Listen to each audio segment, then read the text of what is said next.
All right then. Hey, everybody. Welcome to Wine Wednesday. Apologies for the false start and the late start.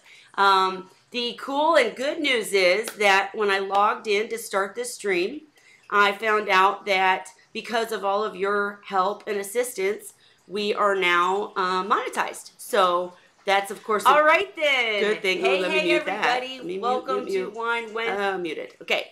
Anyhow, so that's a very good thing, very cool thing, but the bottom line is I had to do a bunch of re-downloads and get everything working again. So sorry.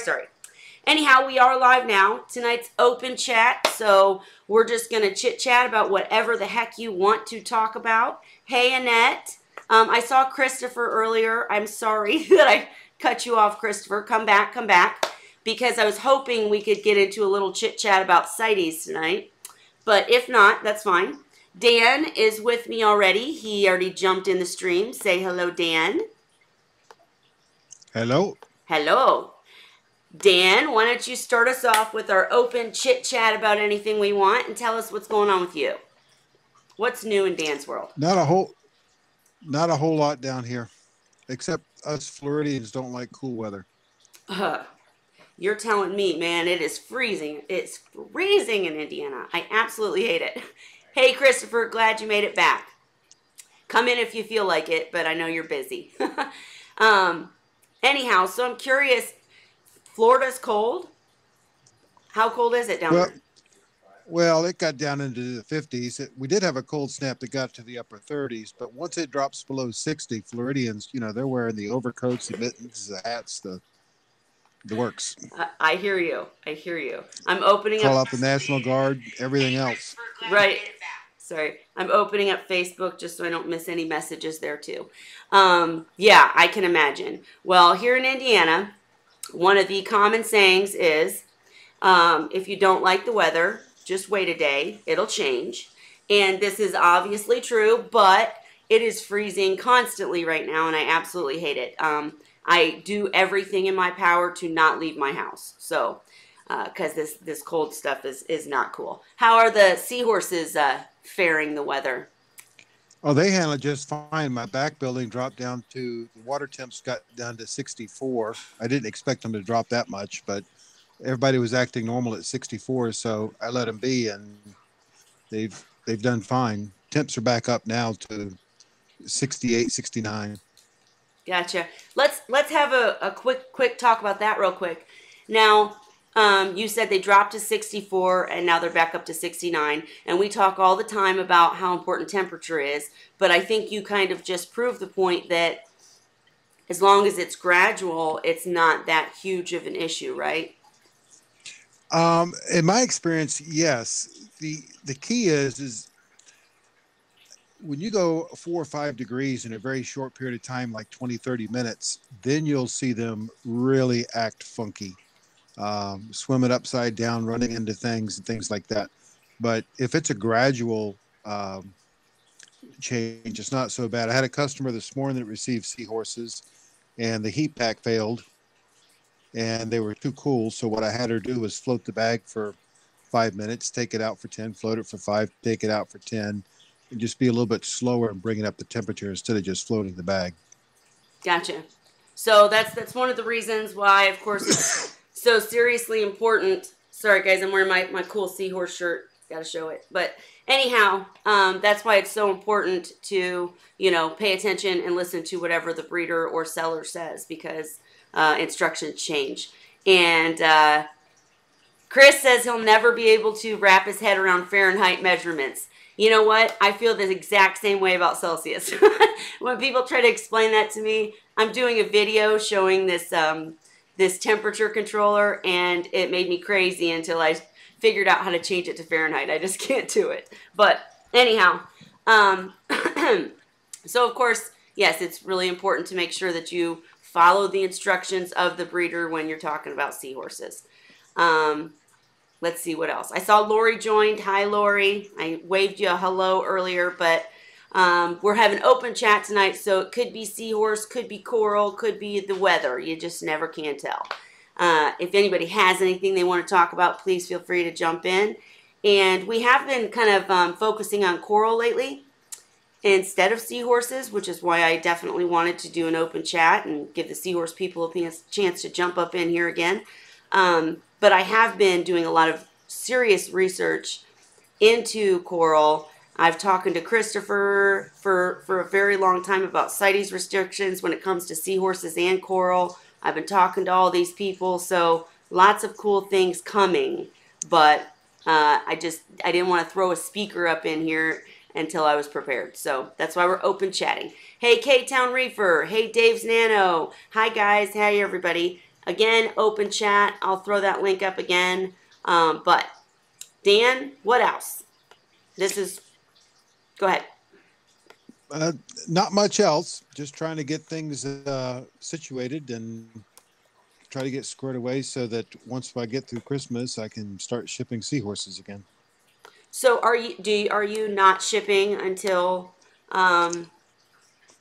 Christmas? Well, the orders drop off usually at this point, and most of the time when I get an order, it's from people who are not very experienced. You know, I am shipping tomorrow, but as of right now, that'll probably be my last seahorse order.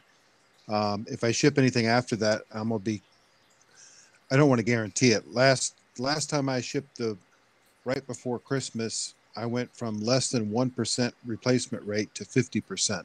Oh, yikes! So you know, it gets real dicey with the package handling, and there's so many packages being shipped. It's just crazy.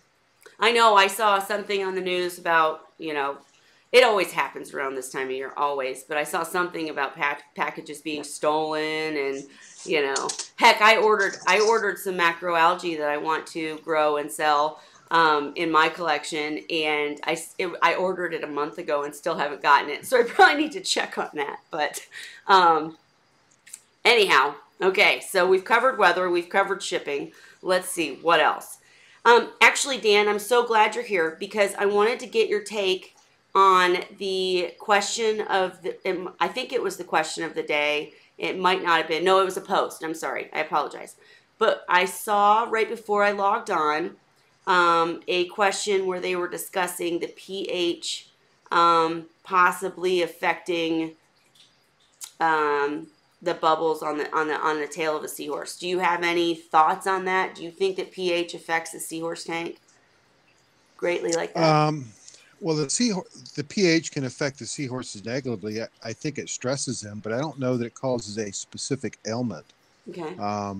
I have seen cases where our pHs have dropped. The seahorses weren't doing well.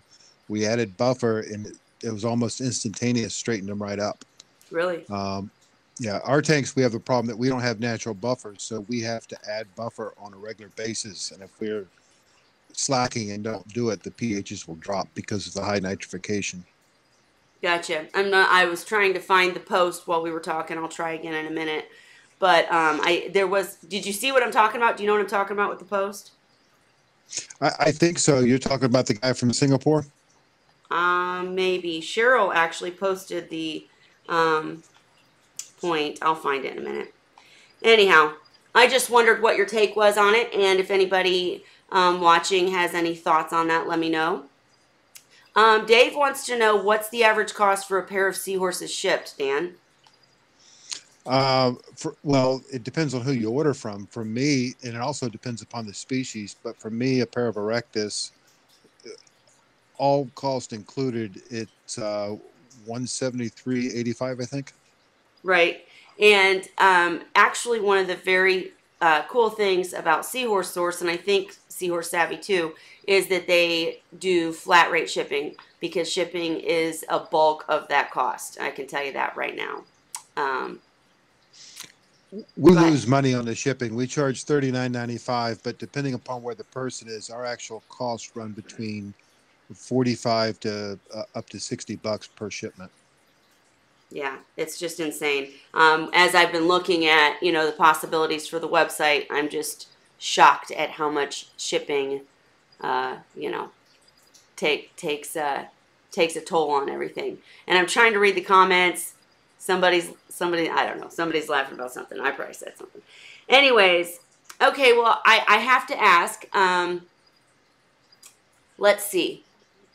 I'm trying not to jump right into everything that because my mind is focused right now on, import, export and all that stuff. So I'm trying not to go there because I know that's not really interesting to anybody else. So um Seahorse Source, when does the shipping and etc. of seahorses pick back up really well? I mean, I know you said right after Christmas you'll start shipping again. When do you see sales go up again?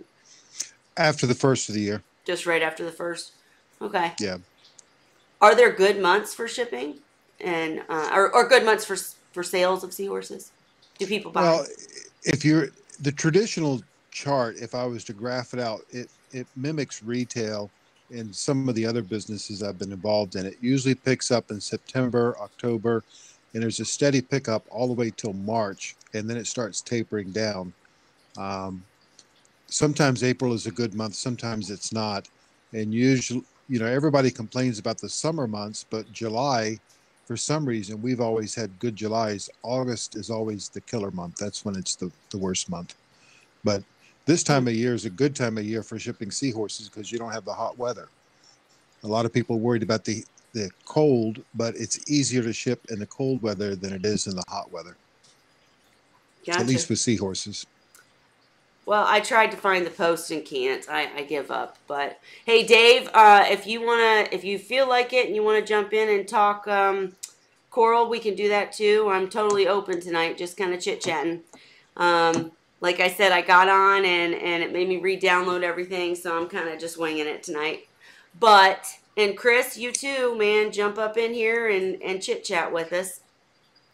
I've been talking to Chris. I've been bugging Chris on the side quite a bit lately. He's been telling me lots of interesting things going on in Australia with seahorses and other cygnathids that I'm very excited about. So, but I guess he's wanting to wait and not talk about that yet. Hey Tina, what's up? How are you? What's going on with you?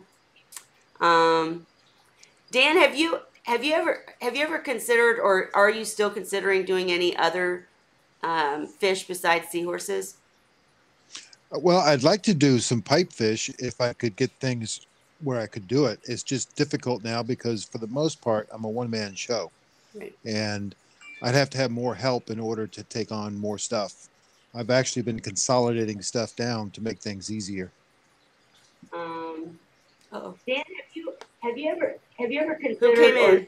Whoever came in, mute your. Hey Ray, mute your YouTube. Hey Ray, what's up? I just did it. My alarm just went off. I gotta go feed seahorses now. Go ahead, feel free. It's open chat. Come and go as you please. Yeah, I just got through signing off on the page, and then my email just gave me the message that you give me the link. So I signed on to the link, and then I thought, well, Jesus, these other people are still sitting there on the other one on the YouTube page. Wonder why the hell it wasn't showing there when you got the link already posted. Well, I really hope that that's straightened out now. I really hope. I'm gonna go check now that you've said that. Let me see. Anyway, right now I gotta go feed the seahorses now. Anyway. Go feed them. Well, apologies, guys. Like I said, YouTube made me download everything or a bunch of different extensions and stuff because it got, monetized, which is good. But I didn't know how to do anything, so I had to fix it all. Tina, hop in whenever you want. Anybody can hop in. We're just chit-chatting. And now I feel terrible. I really do apologize, guys, if you guys were stuck in a no-go YouTube zone. But I see Chris made it over, so I'm not going to worry too much.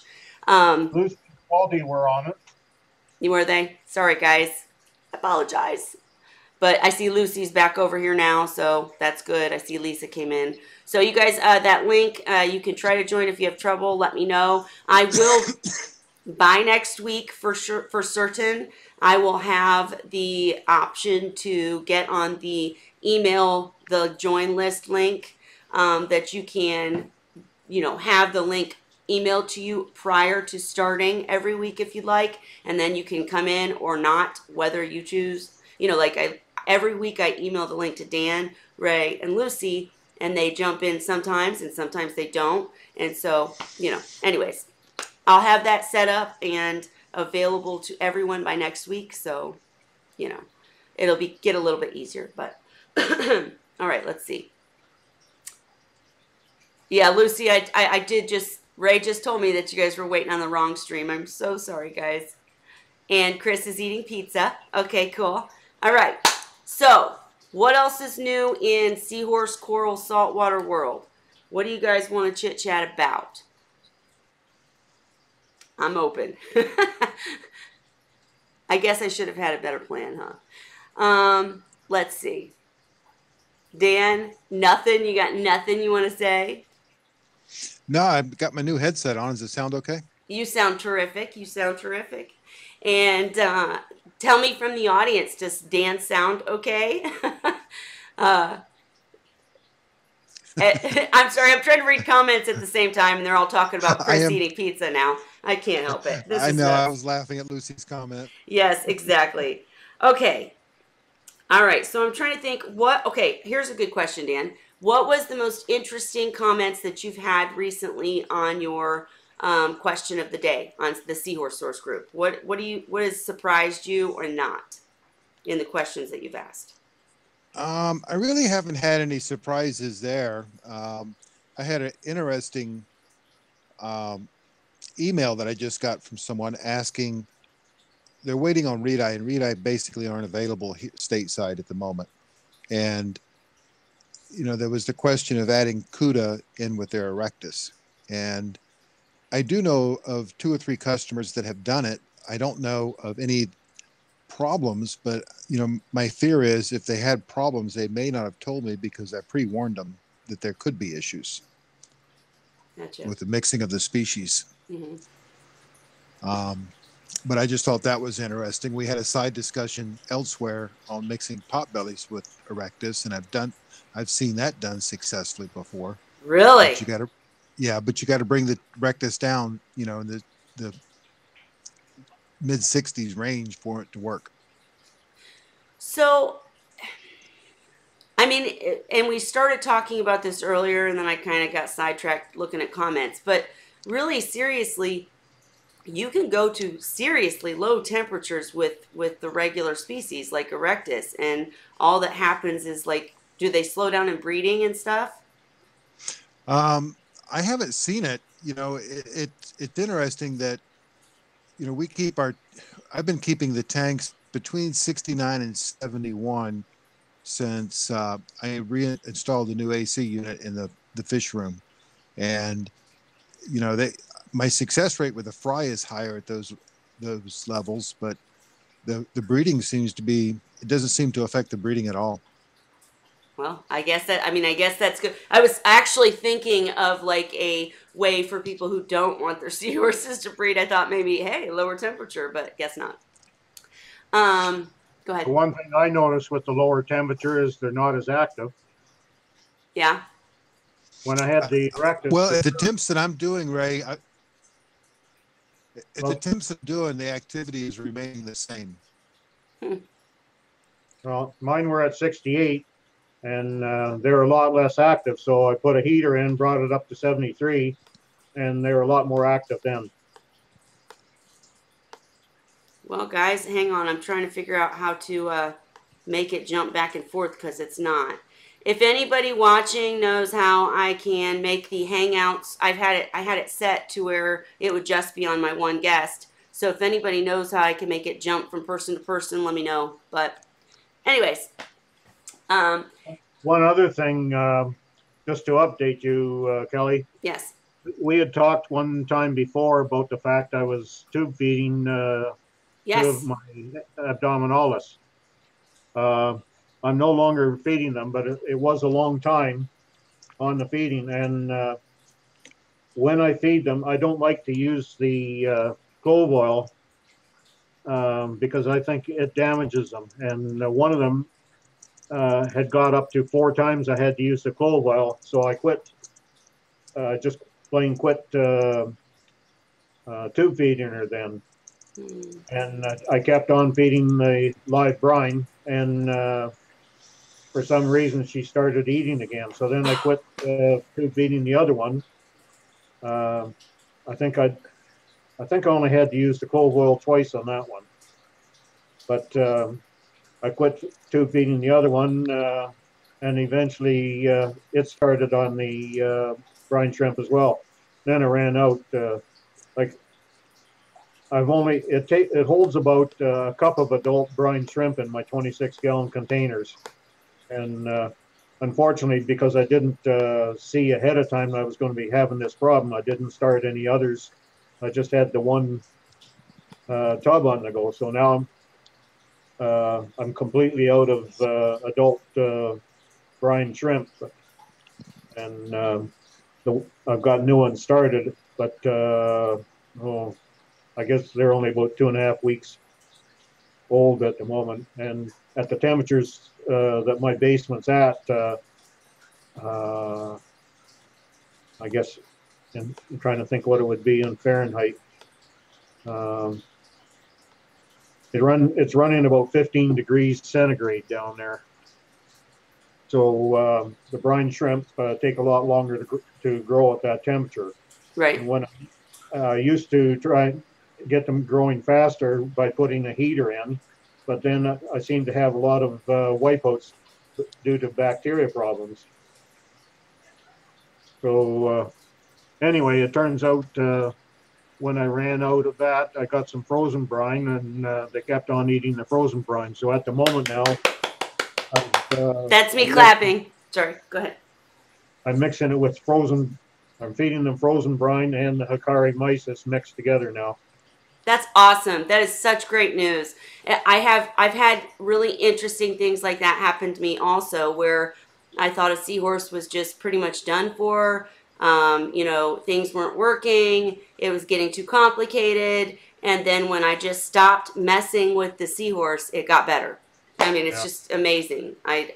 Sometimes I'd like to see more research done on their immune system. I know there's a lot going on. Nobody jump me. I've seen it all. It's very interesting, but in these individual cases, it always fascinates me that they'll jump back from nothing. It's crazy. Well, the trouble with researching something like an immune system is the same as with humans. The immune system is not the same for all of them, so you can't come up with a fixed set of treatments when the seahorse comes down with something, because your seahorse, if it comes down with something, might be the same thing I have, but my seahorse might have a different capability of beating the problem than what yours does. Right. Yeah, but understanding how the immune system works would be big. Yeah. You guys talk for a second. I'm grabbing my wine. Dave wanted to see what it is. You guys talk. Right. Because the absence of the gut-associated lymphoid tissue makes a big deal with these guys. Yeah. And that is supposed to be what affects their adaptive immunity. But clearly they have adaptive immunity. We just don't understand it clearly. Well, my tangs have the same digestive tract that seahorses have. And, like they have no stomach, and they have to graze all the time. But they just, for some reason, don't seem to run into the problems that the seahorses do. Well, the other thing is seahorses have adapted to where they eat live food out of the water column. So they're not, take like a grouper can eat anything. They're almost like a scavenger. Yeah. And they can eat a sick fish and no problem. Seahorses have adapted to eat clean live foods. So, I mean, that's what nature intended for them anyway. Yeah. Hey, I wanted... Sorry, go ahead. No, the only problem I had with tangs was the ick. They're real ick magnets. Crypto. Yep. Mm-hmm. Kelly, in case you didn't see it, Dave said that, where was it? Somewhere he told how to change so different guests show up. Yeah, Dave, if you're still watching, I've got 2 or 3 questions for you actually. First of all, you said to click on the guest so no one is highlighted, and I know what that means, but when I click on the guest, then he is highlighted. So I'm a little confused. If you want to explain a little bit more. Like I can click on the screen where there's no guest, and it's still the guest that was highlighted. So like right now I have Dan highlighted. And I'm not sure how to make it jump. So if you... can give me. How do I mute this thing? How do you what? How do I mute the seahorse whisperer thing? Okay, go up to the tab at the top of your screen, left click, and go down to mute and click to mute. Explain a little bit more. Like I can click on the top left. Go up to the tab, where it says what screen you're on at the very top of your website of your screen. How do you what? How do I mute the seahorse whisperer? Dan, can you explain it any better than I can? I'm trying. Top of your screen. I'm sorry. What am I? I'm doing something else. Explain what? Sorry, he's trying to figure out how to mute the Go up to the tab. Sheesh. He's trying to figure out how to mute the. He's got the stream open on another channel. Oh, he needs to close the others. Yeah, just close it. Right. Well, I'm using the iPad, so I don't know how you do it on a PC or laptop or desktop or whatever. The way that I do it, just for anybody else watching, is if you go up to the top where it tells you what what things you have open on your screen. Like I've got Restream, I've got YouTube, I've got these things open. If I go up to it and I use my mouse and left click, and then it opens a drop down box and I hit mute the site. That's how I do it. Well, I just want to be able to see the message streaming that I was on before. Yeah. Click this, and so I couldn't figure out how to. I never found that mute bit at all for it, and yet I seem to have a few weeks ago. I think I found it.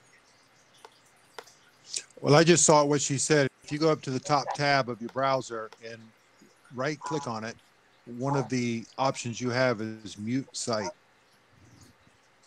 Okay. I'll try it. If not, just close it. But really quick, Dave, I wanted to say I went over to try to do what you suggested. It doesn't say anybody's presenting though. Maybe I'll show you later. I'm not going to worry too much about it. I guess I'll just have to keep clicking people. No big deal. But yeah, it's saying, nobody's being presented. I never presented anyone. So it should jump, but it's not. I don't know. And I wanted to also answer your question that I am drinking tonight something new, actually. Red Rock. I've been trying the less expensive wines because I've honestly found that I tend to like them better.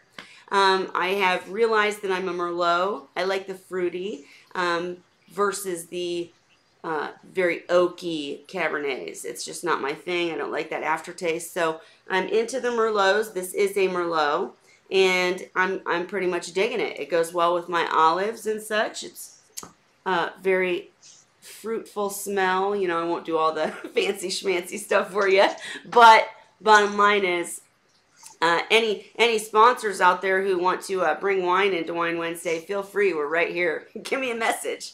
And last thing I wanted to say is, Dave, I would love to get with you later because, as I said at the beginning, one of the delays tonight is that the channel is now monetized, and I couldn't figure out what I needed to do for Super Chat and all that other crap. So no big deal, but I'd love to learn from ya. And Tina, I'm sorry you jumped in and I didn't give you a chance to come to talk. Feel free to come back when you want. Lucy, hi. Or, I'm sorry, Lisa, hi. Just saying hello. Hello, Cheryl. Hello, everybody. Just to let you know, that link's in the description. Feel free to join if you want, just to see how it works, and let me know if it's not working. Other than that, we're just kind of chit-chatting and seeing what was going on. Cheryl, since you're here, I was actually asking Dan about the pH of the systems because of the post that I commented on right before I got in here, where you posted a link to a discussion about the pH and the GBD, the tail emphysema, however you want to call it. So I'd love to hear your take on that, or get some more information if you feel like it. But if not, that's cool too. I'll see you in the group, All right, I'm done endlessly talking. So, what were we saying? What were we saying? We've heard that before, Yeah, I know. I never stop. You know what? I did think of something else I had to say. I'm doing something really cool. I'm involving my children, but they will be very, very cool looking when they're done. Is we are actually painting wine glasses. So very soon, when you guys all come to Wine Wednesday, we could all have matching hand painted seahorse wine glasses. Just letting you know in advance, it's coming. All right, now I'm done. Hi, Salty, what's up? All right. So go on, Dan and Ray. What were we chit-chatting about? Until somebody jumps in wanting to talk coral, we'll talk seahorse. Anything else on your end, Ray? Go ahead. Go ahead, Dan. For your wine glasses, you need to get yourself a laser printer. I'm looking into it. We were having fun with the hand painting, though. I mean, I learned how to literally put them in the oven and, make them safe to dishwasher and microwave and stuff. So, we got all crafty. But yeah, laser is probably in our future, I'm sure. And who has joined now? Who is in here now? It is Dave. It's me. It is Dave and it is Tina. Hey, Dave. All right, now, thank you so much for coming to the stream. Now that you're here, you can't see in Hangouts, can you? All right, so go ahead. Okay, so from YouTube, I could see your Hangout screen. Yes. And one of your guests has a white frame around them. Yes. Down at the bottom. Click on that guest again and make that white frame go away, and then it will switch. The only choices I have when I click on that guest are hide from. Do you see the one that's white framed? Do you see the one that has the little white box around it? Yes, sir. Dan does right now. Yeah, click on Dan and make the white box go away, and then it should switch for you. Oh, you are so smart. I get it now. Done this a few times. Give me some more suggestions for this using Hangouts, because now we've got a pro in here. Do you know how like Super Chat and stuff works? Oh my gosh, it worked. How did I do that? Yeah, just like that. Super Chat's different. It's difficult. You need to go through the steps in your Creator Studio to monetize your account. I did. Go ahead. Sorry. Are you now monetized? Yes, sir. Okay. When you're starting a live stream, there should be a little thing that says if you want to add Super Chat off to the side, and I'll take a look at it and try and see where it is. Well, I don't know what I just to let y'all know, I don't know how I'm supposed to respond yet. I'll get better at this, but K-Town Reefer, $5.49. Woo! Yay, K-Town Reefer. Thank you for being so supportive of the channel. Yay, whoop-de-woo. Sorry. That's kind of how you do it. Okay. Yeah. Cheers, K-Town Reefer. Thank you, sir. All right. Okay. I'll get some sort of blow whistle or something, but all right. Any other suggestions, Dave? Because I know you run a fantastic live stream. What else could I do to improve this? Oh, no, just have good guests. That's all I do. Yeah. And you seem to be doing that, interesting guests. Because I will never do one by myself. If nobody shows up, I'll shut it down. Well, that's why, I'll be honest, that's why so many people got lost in the wrong one when I started, because I didn't realize that it was already on. And so it's like me in the dark going like this. I was like, oh, I can't leave that up. Yeah. So anyways, but I hear you. So you usually have people ready to go ahead of time. Right. Well, no, there's just people show up. I've got a few close friends that always show up, and it's just fun people. That's all. K-Town, you were my first. We'll never forget that first time. All right. Anyways, I'm sorry, Dave. So since you're here and since you've been so kind to join, why don't you tell us a little bit more about your channel and what you do? Let's get some shout outs here going on. Oh, well, on my channel, I just follow the journey of my reef tank. And I built my own reef. I built my own tank out of glass that I got from a job construction site. And it's almost 4 by 2 by 2. So it's about 100 gallons. And then I took a 40 breeder, made a sump out of that. And I follow the whole build is on there in a playlist. And I just do updates of what's going on with my tank, products I enjoy. I guess what everybody else does. Well, no, it's unique to you. I mean, no, I didn't build my own tank. Shoot. Yeah, well, if you ever wanted to, there's plenty of instructions on the internet. Well, I know, but you know what? I'm just the type of person that's one of the biggest problems that I have with even with writing articles and stuff, is I go to research something and there's almost so much information out there, and it's hard to determine these Right. days what's right, what's wrong, and I just get going and too much information. So anyways, Right. maybe sometime you can, I'll invite you on as the special guest, kick everybody else out, and you can help me rebuild my sump because I need it. Jessica's supposed to help too, but. Well, as far as sump, there's a lot of different materials you can use as baffles, but a friend of mine does pre-cut pieces of Corian countertop to fit into Ooh. sumps. So you just kind of tell him, if you're using a standard Aqueon tank, he knows the dimensions. Otherwise, tell him the dimensions, and he'll cut these pieces. And they seem so far to be completely aquarium safe. That's awesome. And they're And very. sorry. You could silicone them in yourself. So if that's an option. Now, do you really quick? Does your friend have a site or? It's Billy Pipes, and he's always on my live stream. Oh yeah. And email is billy.pipes@yahoo.com. So just stop by on a Saturday and talk to him, and I know. or just email him.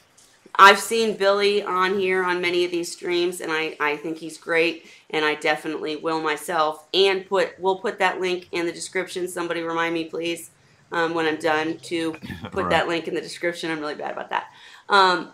Actually, Dave, I have a quick question for you, personal question here, because what I did is, to be completely honest, I had a 90-gallon display tank that Mhm. it's an SCA aquarium. It's a really nice tank. They're nice, yes. But I had no real experience with plumbing and such, and so I got a couple of friends off Facebook. I'm not sure if I should mention them or not because I ruined it. But anyways, I set it up, but my big mistake was I built a stand for the tank that would not fit a very good sump. So I ended up trying to use like literally a tub, and it ended up leaking and big problems. Yeah. So would you always suggest just using glass and putting in the baffles and like what you're talking about? Or you can order one. There's many places that make acrylic sumps, and although they're pricey, but there's some great. There's ProClear is one. There's another company called Trigger Systems, and like I said, they're pricey. You're going to spend a few $100s for a sump, but basically the ProClear one, you can talk to the guy and he'll build it to whatever you want. Size, length, which dimensions, whether you want a refugium, whether you want this space for your protein skimmer. You can talk to the guy and he'll get it down to having clips for your dosing lines and wires, built Dang. in to the sump. So Wow. Well, I'm definitely gonna check that out because that sounds amazing. And the guy you call is the owner of the company, the guy who builds the sump, and the salesman. So that's a perfect situation. and that was who? Is it still Billy or this? Oh is no, that's ProClear, and ProClear. Billy just received the sump from him and did a review on it. So Awesome. Well, see, now we're gonna have to go to Billy's channel and check that out. And I will Yeah. ProClear. I will be able to rewind this and remember that. That's awesome. yep. Just a quick update. What's going on with your system? Anything new? Anything drastically changing? Well, because my channel name is Dave's Nano Tanks, and I haven't had a nano for a while, I did just start my JBJ 24-gallon tube back up, and so I have a nano again. Yay! Do you? But that's it. I'm sorry. what? I did not mean to No. interrupt you again. I'm still working on that part. Do you do you participate at all in nanoreefs.com? No, not really. I really don't go on the forums. I find them to be arguments more than helpful. Gotcha. That's my personal opinion. And I do like YouTube because when you're talking to somebody, you can go to their channel and see what they're doing, and you kind of know what they're all about. Right. You know what I mean? On a forum, it's just somebody typing. It could be a 12-year-old kid. Not saying a 12-year-old kid can't have a great reef, but some people are just regurgitating information they heard other places, and you have no way of knowing where it's coming from. But on YouTube, you can go watch and look at their tank and say, hey, that guy kind of knows what he's doing. Let me try what he said. Yep. And if they put themselves out there like I do, and then, you know, they can pull people in who know what they're doing if they don't. So, you know, right. But you know, when someone's trying to give good information, I get what you're saying. The forums used to be the way to go because there was, I remember when they used to have like levels and you were, you know, people knew to listen to people with a star by their name and such. And that kind of went out the window, and you're right. You just never know anymore. But yeah, I don't know. I do like YouTube too, so I agree. But I still like the forums best. Okay. I can find things that that I want to look back on, find maybe a thread. I can go to the search feature and I can find a thread. Sometimes it's a little difficult because you got a lot of threads to go through from what the search engine turns up. But you can get back to that thread so that when you know that there is something there. But, well, for instance, on YouTube, I'm lost on that anyway. And on Facebook, I'm not a lot better on Facebook, but still on Facebook, I find it basically impossible to pick out a thread that was, say, a week or two ago, and I want to add to it or wanted to refresh my memory about what somebody posted. You can't do it. No, you can't on Facebook. On YouTube, you can add them to a playlist, though, and then go back and watch that playlist. As long as that video is still airing, you'll be able to see it in your playlist. Well, I don't know how to do that stuff anyway, but I got you. You're talking about having a channel. You can't go to my channel because I don't have any. I have no idea how to do anything like that. I got you.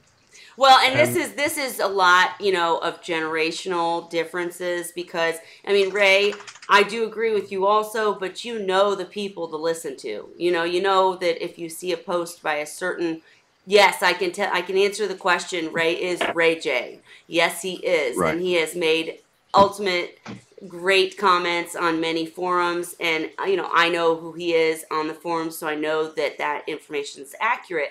But Ray, I think that what Dave is saying is that nowadays you don't really know who it is saying things because all of the old school top dog people are sometimes no longer there.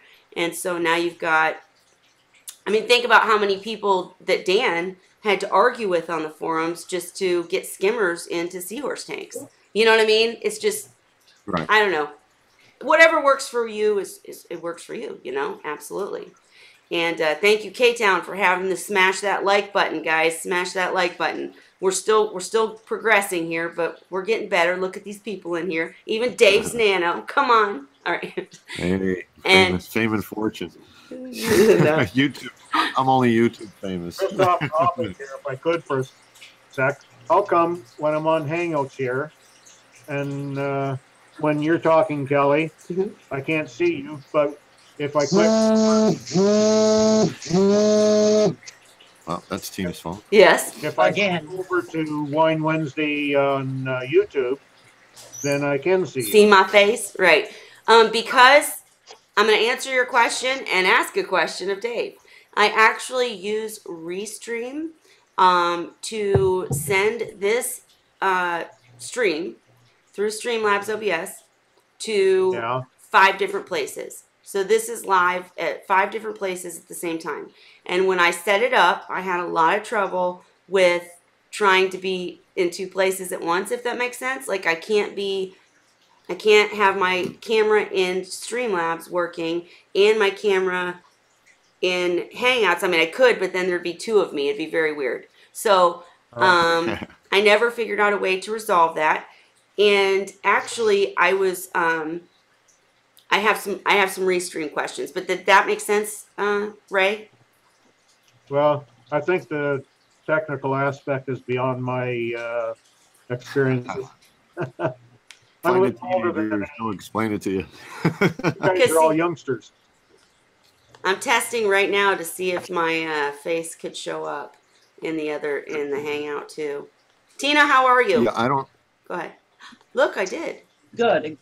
Exhausted. Oh, there you are. You're down there. Yeah, but see, now you're there. Don't I look really weird being in 2 places at once? Isn't that very odd? I don't think that would work. Like if you look at That's the only when you're speaking. this But is look, true. when you're on the big screen, I'm not really seeing the little one anyway. Like it's a mental thing. It blocks out the little thing because you just automatically look at the big one. Yeah. Right. I don't know. Ray. I don't know what to tell you. It's just complicated. we bring you in for your expertise, and you just talk. But what were you I going don't have enough. So Oh, now. I have more than some, but not near as much as others. Like Dan started around the same time I did, and he's way above me. Yeah. It's actually okay, Kelly, because the two pictures are opposite of each other. So it's like a mirror image. So you can like wave to yourself or shake your own hand or something. Oh my gosh. You know we're going to have to do that now. Okay. Tina, tell me how you're doing while I shake my own hand here.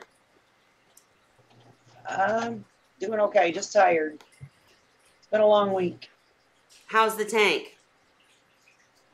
Better than what it was this afternoon. Uh-oh, what happened? And I'm just gonna have to leave it alone. I bought some extra rock to go in it because the rock that I had in it, which tank? The new tank or the 75 gallon? Either and both. I'm sorry, I'm playing with images. Go ahead. Okay.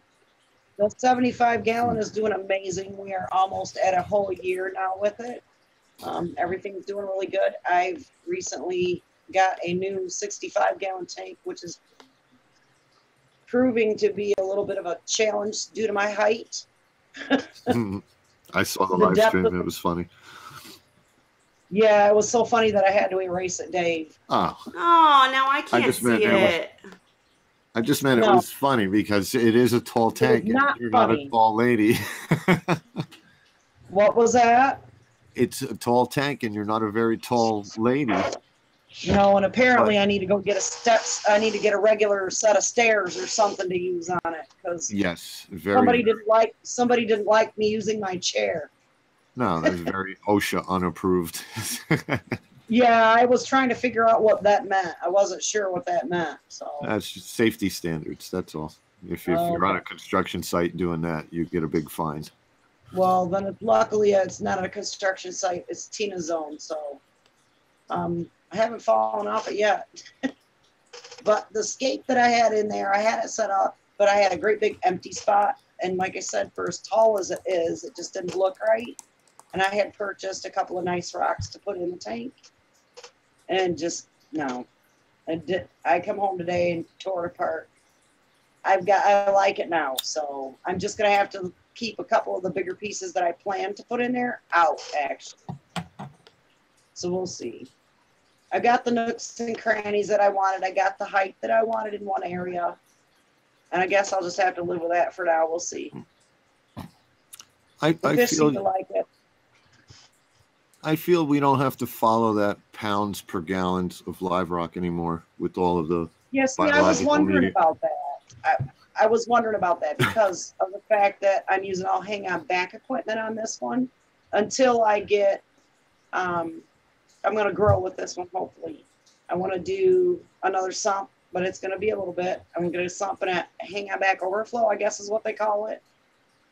So right now I'm just got hang-on back equipment and, you know, with my skimmer and my filtration. But it's kind of hard to know how much rock you're supposed to put in there to make sure you have enough filtration. Dave, you wanna man this question? Yeah, I would just get. There's so many different medias, but I'm going to just say Seachem Pond Matrix. You could fill a hang on the back AquaClear 70 with Seachem Pond Matrix and Okay. just let it rock and Like- roll. Without the sponge, because I do have Pond Matrix in there. Yeah, you I'm don't using even the need a Seachem. sponge. I'm using the AquaClear 110, and I got the Yeah. sponge in there. Yeah, you could use it And with Pond or without the sponge, but Okay. you know, Pounds of rock per gallon is a ridiculous way to try and measure it anyway. I tried to convince people more than 20. Yeah, well, that um, it makes it look like you got a great big wall, and that's what I didn't want to have in the tank. I don't want a wall of rock. I want it to look like a nice aquascape or land. You know, I'm just not good at it. but years ago, it was a big thing. Everybody wanted to go by the weight of the rock per the given volume. And the problem with that is that a lot of people would buy just a nice quality rock, very porous and very light, and you don't need anywhere near as much of that rock as you do of a heavier, much more dense rock, especially what people call base rock, where it's really heavy. The porous stuff, because it's got a lot more surface area in all the holes and everything, you end up needing far less than what you do with the dense rock. And it's a lot lighter. Yeah.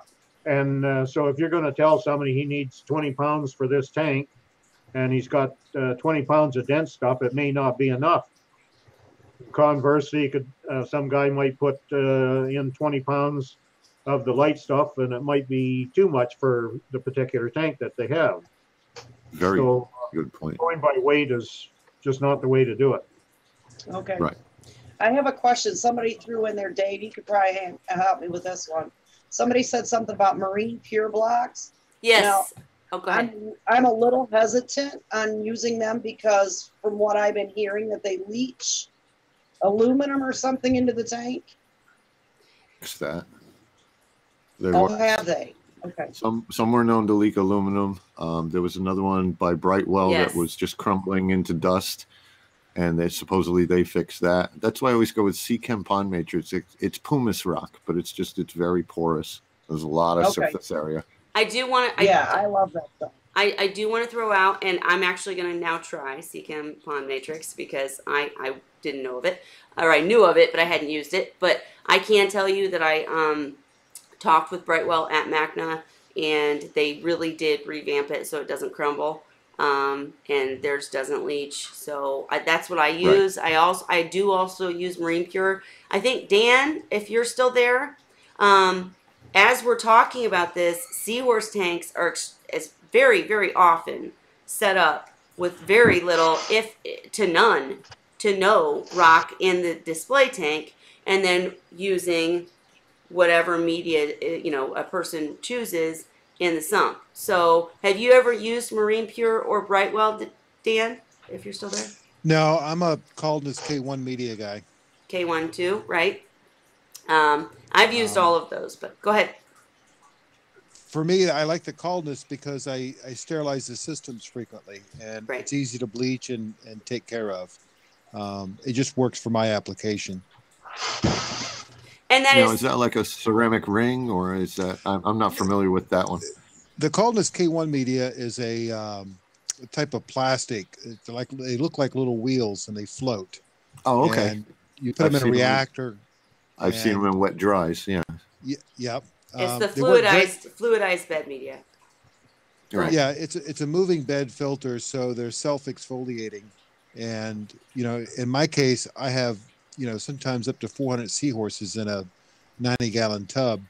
It handles the bioload. The little reactors that I build, I take carboys, and drill holes in the side, and have water coming in from the top splashing onto them. And I can feed those tanks up to a quarter pound of feed a day, and it handles the load just fine. That's great. Yeah, I mean, whatever works for your system works. It is what it is. But I appreciate everyone giving such good, what's working for them advice. And Lisa, I wanted to back up what Lucy said. Bulk Reef Supply did do a lot of different tests on the Marine Pure. I don't know about Brightwell, but now we're going to check out the Pond Matrix because Dave has suggested it. And I can definitely vouch for the K1 media. Cheryl also uses it. Lots of people use it. But definitely, Tina, back to your original question, we don't need all the rock in the tank all the time. Okay. Well, that's a good thing. I like the way it is now, and I like the way it looks now. So I'm happy. Just my OCD wouldn't let me sleep last night the way it was.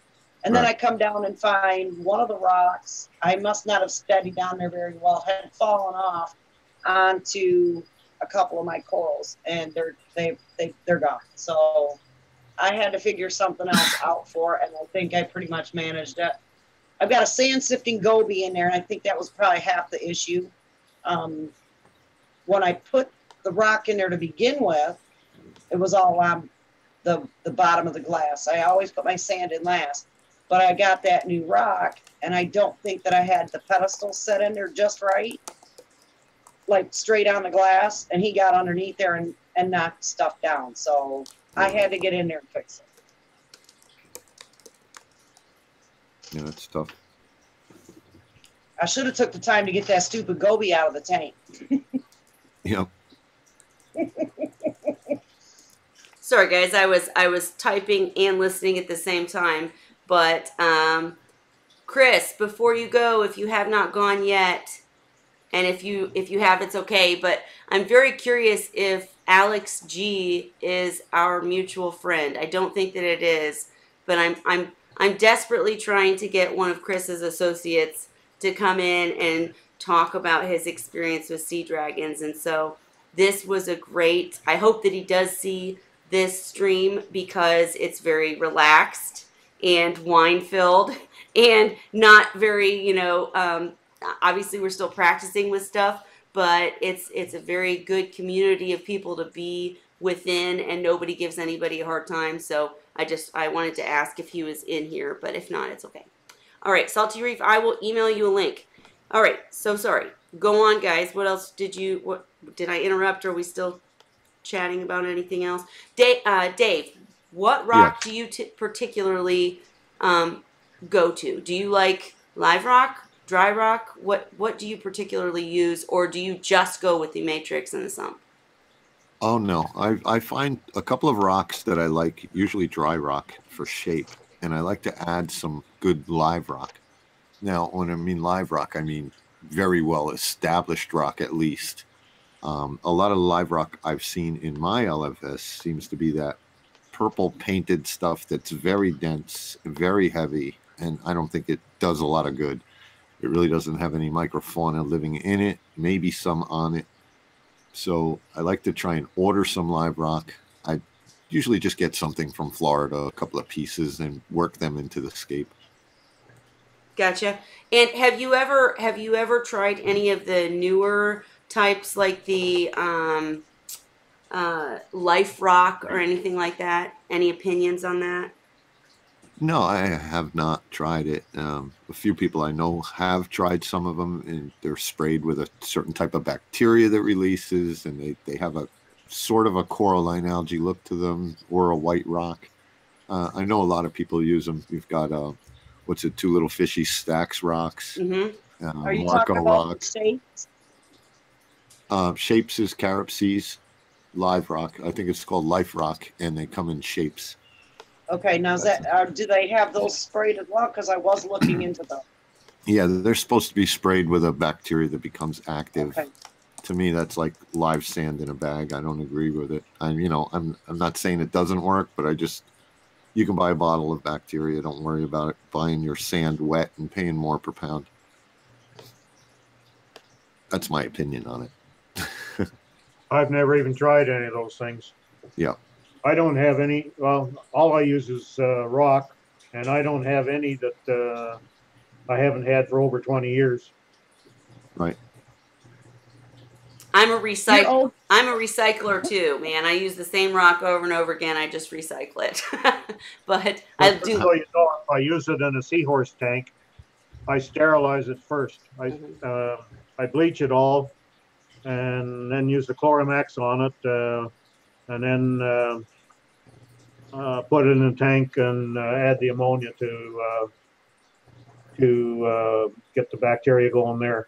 Mm-hmm. But with a seahorse tank, I always prefer to set them up sterile, although I've never ever set up a sterile reef tank. How do you feel about that statement, Dave? Do you think that do you set up your reef tanks sterile, or do you set them up with, how do you set up a reef tank? I don't sterilize anything. Gotcha. Like I said, because then I mentioned that I use live rock. Mm-hmm. So to use, to sterilize everything and then put a piece of live rock in would just be silly. the wrong direction. Yeah. It is a different world. Chimp the Reefer, I'm sorry if I said it wrong. Did I say it wrong? Chimp the Reefer, right. He spoke about the fact that he's old school. He uses Live Rock, Miracle Mud, you know, that kind of thing. There's so Yep. many different ways to do things. Do you use Miracle Mud? I do. I do. I think it's great for pod production. It's a great substrate for the refugium. I've seen my macroalgae. I saw a big difference in my macroalgae when I added Miracle Mud. So there's definitely things in there. Maybe my system was lacking iron or some of the things they needed, and the Miracle Mud supplied it simply. Mm-hmm. But it's a horrible looking substrate. I wouldn't put it in a main display. That's pretty much the only reason. To me, it looks like kitty litter. Not very reef. Actually, Yes. I'm curious if you've ever had any experience with, like, you said you use it, and Chimp, I know you can hear too. Have you guys had any experience? I know somebody asked earlier about how I'm doing with the Vibrant, and that video should be out tomorrow with week number 2, letting you know how that's working out in my destroyed reef tank.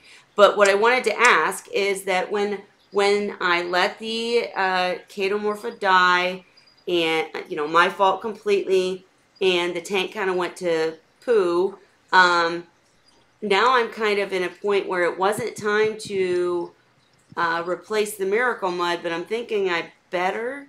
What do you think? Do you replace it every 2 years, or do you not? Or I haven't been running it in any of my systems longer than 2 years. So okay. To me, unless you're worried about the depth of it, I would just add some more to the top. That's to me, because I believe it's still a biological filtration, you The know. anaerobic underneath kind of thing. Yeah, and to disturb that, I mean, I think a lot of guys use trays and they remove the whole tray. That's a good idea. But if you're going to start digging into your sump and getting that bottom layer up into your water column, I don't think that's a great idea. Well, what I'm thinking is, because you probably didn't see the video, but the bottom line is that, as I said, I let my Chaeto die. Then I, moved all the coral that I could to a different tank.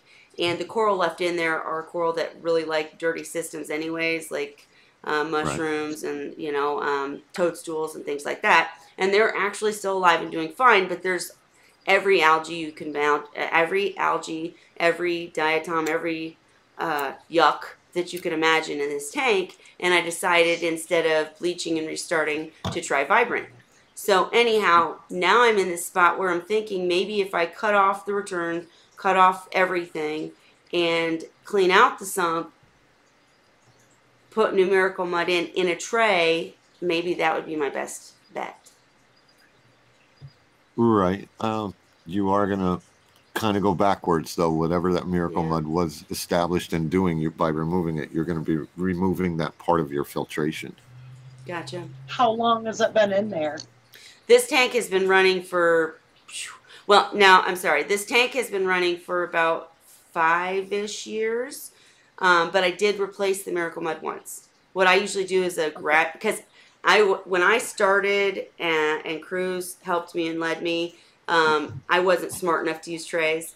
So I put it directly in the bottom of the refugium sump, capped it with sand, blah, blah, blah. And so what I was doing what I had done is, like, halfway through, I would remove a little bit, replace it with new, right at that 2-year mark, 2.5-year mark, and everything went smoothly. But maybe I'll just continue. I'll have to think it over. I'm listening to you guys. I am listening. Is the refugium on the floor, or is it a display refugium? On the floor. It's ugly. It's hard to get a siphon going there, because I would say that's the best way to siphon it out, because whatever it's releasing, you're kind of getting that too. So you're doing like a water change. For every 5 gallons of water, you might get like a couple of pounds of the mud with it. Yeah, exactly. Hey, folks, I got a sign out. I have to get up early in the morning, so it's been nice listening to you all, getting your thoughts. First time I've come across you, Dave. It's been a pleasure. Thank you. So You too, sir. Now, and everybody else, enjoy yourself the rest of the evening. Yes, Ray, thank you for coming from now on. Aside from open chats, I'll make sure the speaker's clear so Seahorse people can come when it's Seahorsey. Okay. But Okay. I appreciate you coming, always. All right. Bye-bye. I'm trying to get Mr. Salty Reef in here, so I'm not ignoring you guys. Just trying to get them in here. So anyhow, what else do we want to chit chat about? I figure we won't go much longer because it's been a pretty long stream. Dave, I can't thank you enough for jumping in here and helping me. Do you do a live stream? Every Saturday night, about 9 p.m. Eastern. Okay, because I knew about Milev's Reef, so now I'm going to have to start coming to yours because I really appreciate this. You've helped me tremendously. Mine's a mixed match of everything. We're a bunch of guys that all know each other, and sometimes we talk about reefing. Sometimes we talk about anything, you know? So it's just kind of a hangout. It's the true Google hangout. Well, that's kind of what we're doing tonight. We got seahorse folks, reef folks. I mean, come on. But we'll talk about cars or, you know, anything. We're talking about Christmas shopping last week. So whatever you got. I think that's so cool. How did you... Now, do you have a lot of people, new people join the stream? It seems to be the regular people. Like all the people that come are the same people that always come, you know, because out of my channel, as many subs as I have, it's a very small percentage that come to live streams. And you'll notice that with anybody. Like, look how many subscribers, like you mentioned Milev's Reef. Look how many subscribers he has. But he may have only 100 or so people watching his live stream. Right. I mean, they get watched later, of course. But yeah. No, I was curious. I'm trying to figure out how to proceed because I know that the seahorse folks would love to have this type of situation where we can come in. Somebody could say they've got a problem with the seahorse, blah, blah, blah. But I also want to do a general hangout or interviews as I have been doing. So we might just have to do a couple. Who knows? Whatever, you know. Yeah. And Chimp says he loves your Saturday night streams, Dave. I know. He's always there. Thanks, buddy. Hey, Dave, I have a question that somebody had thrown up there earlier. Thank you, Tina. When it comes to changing out your Miracle Muds, if you have it, you shouldn't change it all at once, right? You should only change a little bit at a time. Right. I think they said you can set it up so you can change half. Yeah. I believe that's what Mike Paletta and like Ling Sai would even suggest. I think that's what the instructions say. And see, I don't think that I would ever use something like that, but just in case. It's a good thing to know. It's a great buffer for trace elements. You know, if you think about it, your water changes are going to replace trace elements as they need it. But if you're at the point where you're dosing because your corals are taking up more than your water changes can do, you're usually only dosing your alkalinity and your calcium and maybe some magnesium. But there's all those other trace elements that you're not replacing enough of with a water change. So the Miracle Mud is supposed to slowly release these trace elements back into your system. Now, isn't there something, as a matter of fact, I think I got one today. I dose trace elements, but then I also have something called Reef Foundation that I just picked up today for extra trace elements. Now, is that on the same line? Not really, because I don't believe in dosing anything you can't test for. Ooh, so unless you're testing for all of those things that you're putting in with those elements, it's really not a good idea. But there is a way to do it with what they call a balling method. So you're not just doing two-part, you're doing what's called a balling method. I guess the latest, greatest flavor of that would be Triton method, which has been very hard to get, but it's supposed to be very good. And that's supposed to dose everything back in. Okay, what's the difference between that and fuel then? If it's okay to dose fuel in that, then why wouldn't it be okay to put trace elements in? I'm not saying it's not okay. I just don't like to dose anything that I can't test for.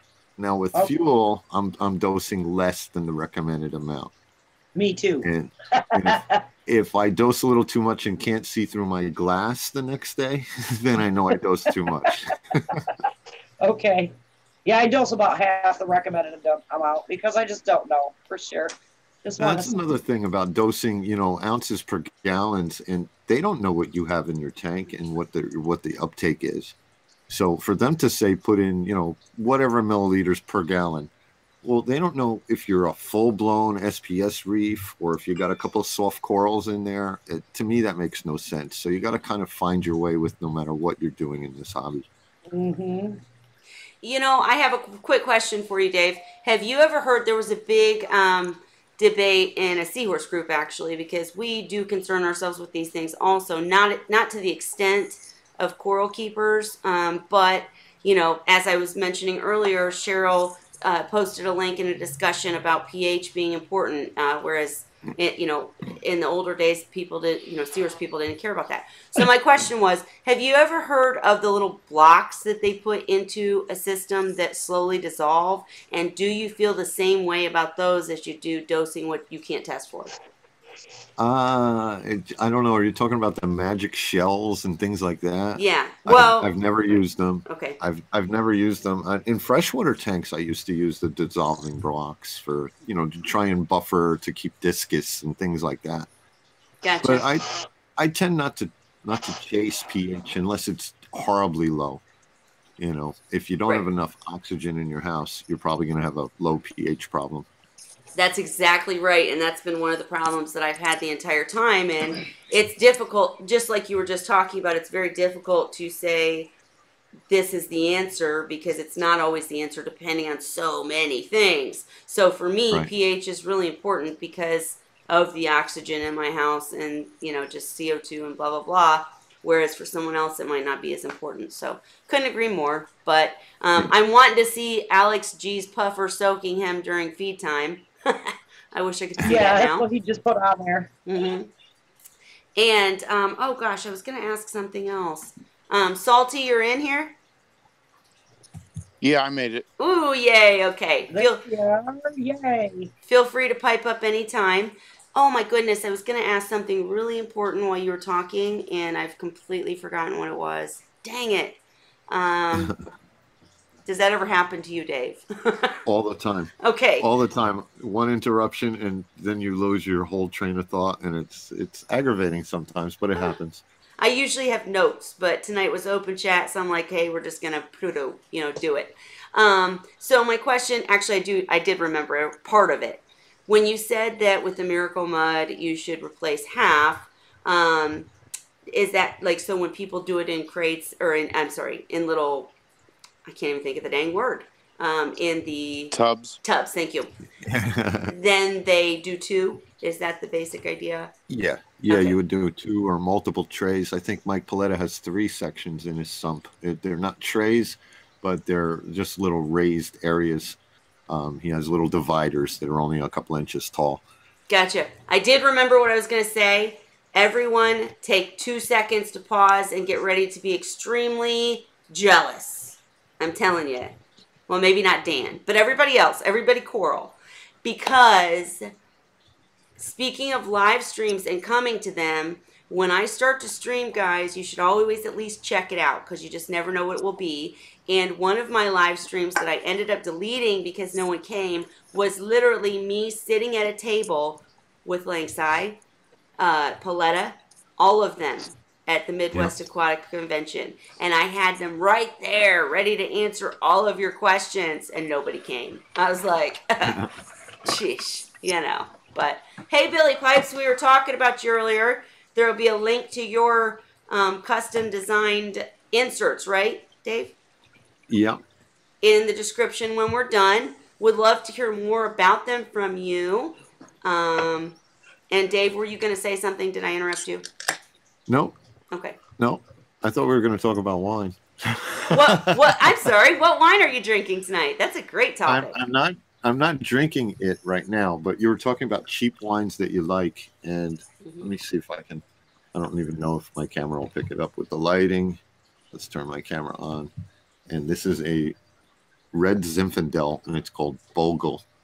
Oh, I love Bogle. Yeah, and it's an old wine Zinfandel, so it's if it just says Zinfandel, it's a very dark red wine, and you may like it. All right. I'm going to have to... I'm one of those odd people who went from being, I can only drink sweet, I can't drink that nasty church tasting wine, to literally... No, seriously, through this experience, now I'm a Merlot, Pinot Noir type person, and I love combining, like... I'll send the significant other out like in the middle of the night and say, I need some chocolate and cheese and olives because my wine. But anyways, and I have a family member who has an actual shop. So she takes all my wine corks and uses them for artwork. So it's really cool. Oh, that's cool. And it's about $10 a bottle. So the Zinfandel is only $10 a bottle. See, yep. Dan and I often speak about, oh gosh, I'm going to forget the name. What's the name, Dan, of the wine you like? It's actually my daughter likes it. It's I mean, I like it. Okay. I'm just not a big wine drinker. It's Apothic Red. Apothic Red, right. Yeah. Yeah. I know what that is too. Have you? So try a Malbec too. Now see, I tried a Malbec. South American. Oh, you did? I tried one once, and it was really, really strong.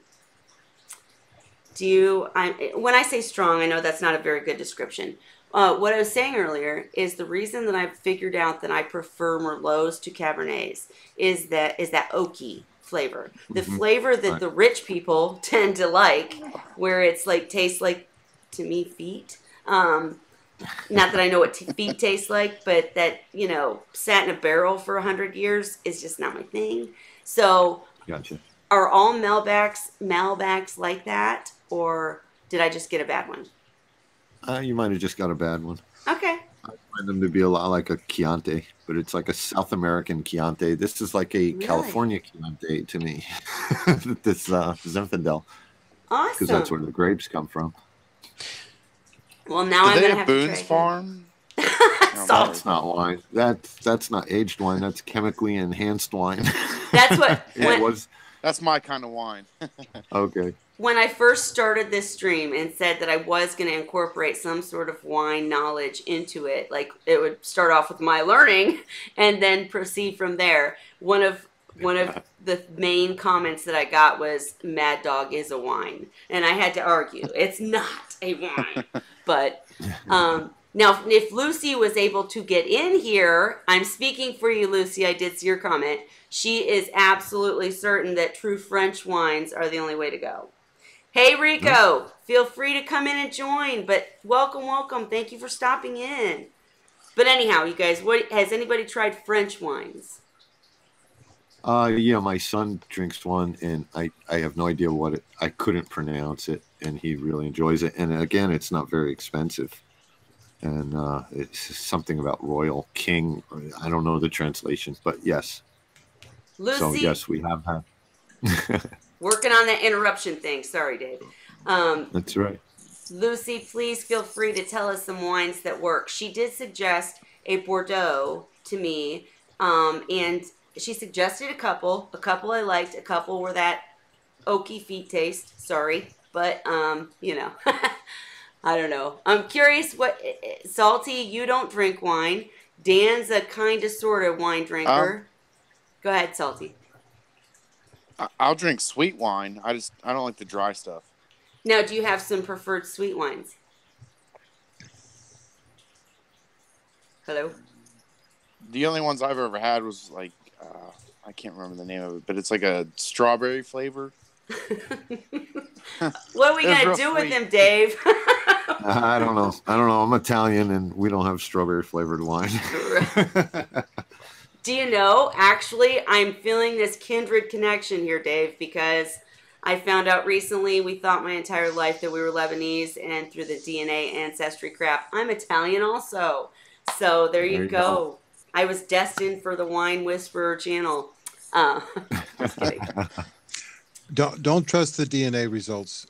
Well, you know what? Everybody's asked me my entire life if I was Italian, always. So I kind of buy into it, but I hear you.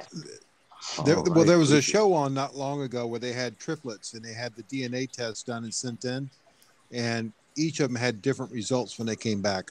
Really? Triplets? Yep. Yeah, I've seen that. Dave, how do you know that you're Italian? Do you believe it? My grandparents came from Italy. That would do it. That would do it right there. And they lived in Little Italy, and that's where my father was born. So, kind of like. That's awesome. Except on my mom's side, she's Dutch, but I think she just doesn't know. I think she just wants to be Dutch. That's it. I mean, that's what I'm saying is my grandmother was Lebanese. I remember as a child going to these family reunions that literally you would think it was the mafia. I mean, they looked, the gold chains, the poofy male hair, and they, you know, we were Lebanese, Yep. and then no, we're not. So, and we might be, Dan, you're right, it could be wrong, but I'm kind of buying the Italian thing because it's just been something that everybody's always said. But my mother had the same situation where if you asked her what her nationality was, or what her, what do you call it? Heritage, whatever. Yep. What her heritage was, she would say like, that, you know, Germany, France, blah, blah, blah. She was a big mutt of many, whatever, but they were all the super duper white from that region people. And she did have pale skin. So I think she just wanted to, you know, excuse it away or something. I don't know. But Times 57, right? I was always told I was Irish, English, and Scottish, but when I did my genealogy, I found out I was mostly German. amazing. That's where my family's from, is Germany. Yeah. Yeah, my grandparents moved from Munich. See, I wish I had actual, you know, deep roots like that, where my grandparents came from these places. I think that's so amazing. My sister's significant other is from India, and his family literally moved from India, and it's just really cool. And I think that's so awesome. But hello to everybody joining. Hey, DM's Reef. Hey, everybody. We were talking Miracle Mud earlier, and you missed it. I made everybody jealous. I forgot to mention, guys. I had a question about the Miracle Mud. Go ahead, Salty. Dave, have you ever used the Miracle Mud as like a substrate? I'm looking to use it in the refugium, just kind of as a substrate. Yeah, that's how I run it. We were talking about if you have the trays, you can do the replacement after a while. The Miracle Mud doesn't go bad as a substrate. It just loses its ability to buffer your trace elements, I feel. So if you want to use it for a substrate in refugium, it was a great substrate. I see a lot of pod life, a lot of microfauna living in it. And at the time I was using Callirpa, and it seemed to explode when I put that in there. It dropped the rhinestones right into it, and it just really flourished to the point where it was almost out competing the Chaeto. And that can be a problem. Now, with that, I'm just gonna say, dang. yeah, with the using it in the as an actual substrate. Of course, you did mention in a refugium setting, but either way, this is where I made my mistake. Is what I think is a mistake. But the bottom line is, I was always told that you had to replace it, not just for revamping the minerals that we talked about earlier, but also does nothing go bad or whatnot? Am I wrong in that? I could be. It's very possible. Oh, I don't know. This has just always been my belief. I mean, Cruz would know more about it. I know. Where's Cruz? You know, and Ling Sai, like, you know, he's got the inside scoop on it. But I was going to ask about the same thing, like the detritus issue and stuff like that. Oh, the detritus is going to build up in anything, you know, True. your sand or whatever. And I actually just stirred up my refugium the other day, and all my tanks got cloudy. And because I was looking for a mantis shrimp that disappeared down there. Uh-oh. But the whole tank, all the tanks got cloudy, but you should have seen the polyp extension on my corals just eating up all that detritus and everything. It was floating in the water column. And today it was clearer than I've ever seen it, to be honest. So now, could you vacuum that and like kind of top it off with new stuff? You could, if you wanted to replace it, though. I don't think you want to do a layer. You want to try and get a section out, if you know what I mean. You want to go top to bottom of a section and then replace that section, because you don't really want to disturb the anaerobic zones that it creates within itself. Hey, DM's Reef, if you're still watching, go grab Cruz. Tell him to get in here and answer our questions, or not. Maybe he'll come next week, because I can't go on much longer here, guys.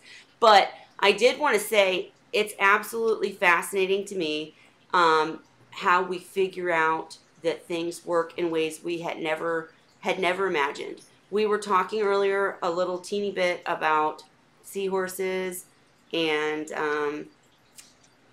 my use of Vibrant in the reef tank and whether or not that works for seahorses. Anyways, my point is I'm testing out Vibrant to see if it works on this reef display. I have a girlfriend, I won't mention any names, but she might just be in here still, I'm not sure, that is actually testing out dosing phytoplankton as an answer to dealing with dinos and all sorts of nuisance algae, and it's actually working, which is just amazing to me because, I mean, it kind of goes along with what you're saying about stirring it up, and then all of a sudden that works. Putting more of the good stuff in always outcompetes the bad, you know what I mean? So it's just, I don't know. I was going off on a tangent, but it was just fascinating to me. I plan to, sorry guys. I've never gone this. Okay. I've never gone this long. I'm sorry, guys. It's too long. Too long. Yeah. You get 8 hours. I know, right? Okay. Well, let me ask my final question, and then maybe we'll try another open chat throughout the week and try to get more people in here, and then I can do the guest on one day to give some, expert opinions and interesting information, and then we can do these. I mean, this has been a lot of fun for me. I really appreciate you guys all coming. But Dave, I just wanted to know if you use phytoplankton, if you dose phytoplankton. Not on a regular basis. When it's available to me and I have it, I dose it. I pour it in, probably more than I'm supposed to, and then my tank goes without it. Gotcha. So you kind of, and Dan, how important is phytoplankton to a seahorse display? I've never dosed phytoplankton to a seahorse display. But I mean, you collect. I mean, yeah. Okay, I guess not. I guess that makes sense. All right. Well, I've collected zooplankton, but I'm not doing phytoplankton. Right, but I thought for some reason, I hate to say it now that we're back live, but I thought you had a system that was like dwarf mysids that I don't know why, but I thought you dosed phytoplankton. I do have a system like that, but the mysids eat the Artemia. Okay, so you use zooplankton, not phytoplankton. Gotcha. Okay, well, I'm gonna talk to the person who is doing this experiment with phytoplankton and see if she'll come in here and tell us about it, because I was just shocked. It's literally clearing her tank. It doesn't make sense to me to add more. I don't know. Anyways, getting a balance. You're replacing things that are out of balance with natural things. So it's common that it would balance itself out that way. I know. Because the other way to go about it would be to, put a UV sterilizer online and dose a good bacteria source. So, yes, we're going to save the entire bacteria discussion for next week, because I know now that we're cutting in and out, and I would love for Cruz to actually be here to talk about it. But, and Cheryl mentioned that Phyto will drive your skimmers crazy. But anyways, guys, thanks to Dave. Thank you again, Dave. Now we see we can do these really cool open chats, seahorse, coral people, talk about whatever, we want to talk about. It's very cool. We can keep doing it. I'm going to end the stream now, but we will do this again soon. And do you guys want to say anything else before I cut it off? Yeah, thanks for having us. Yeah, thanks for inviting us. Yes. Have a great night. And you guys, I'll talk to you in just a second. Stay for just a second. All right, well, to the stream, happy Wine Wednesday. Thank you for coming, and we'll do even more talking next week. Happy Wine Wednesday. Happy Wine Wednesday.